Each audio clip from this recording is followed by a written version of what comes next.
Once upon a time, a terrible thing happened to a little girl named Rasa. And no one was crowdfunding surgery online. The year was 1983. The USSR. There lived a little girl named Rasa in Soviet Lithuania.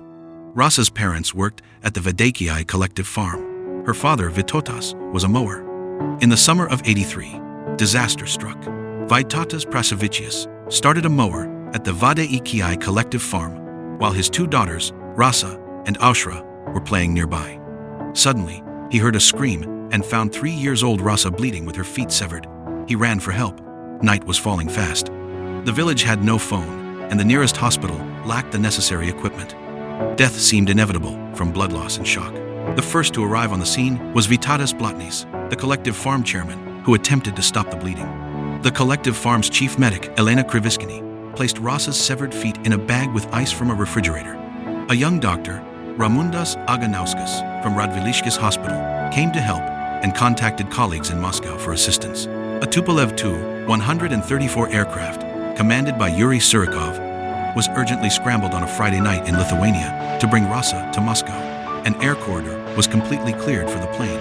The plane was quickly accepted at Sheremetyevo Airport. Rasa remained unconscious the entire journey. Her legs were carried separately in the seat next to her. Rasa was immediately transported to Filatov Hospital, Moscow. A team of doctors and nurses awaited. Young Georgian doctor, microsurgeon Ramaz Datiashvili was recalled for duty while he was sleeping and would be the lead surgeon for Rasa's surgery.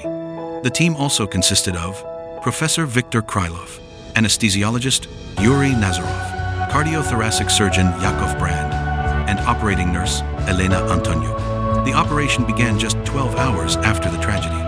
Nazarov performed anesthesia, while Datiashvili began reattaching the limbs. Antonyuk and Brand assisted for the first 4 hours, despite personal circumstances. Antonyuk had an exam. Brand's child was ill.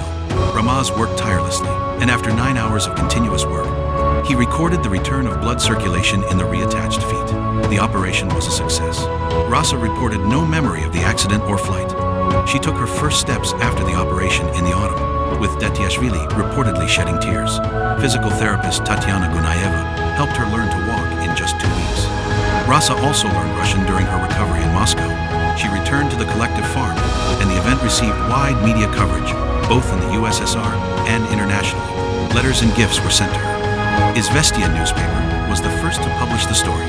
This case remains a landmark achievement in Soviet medical history and serves as a reference point for microsurgery and limb reattachment procedures. Rasa wasn't nicknamed a symbol of Soviet unity for nothing. To deliver the girl from a Lithuanian collective farm to a Moscow hospital, practically the entire Soviet Union united.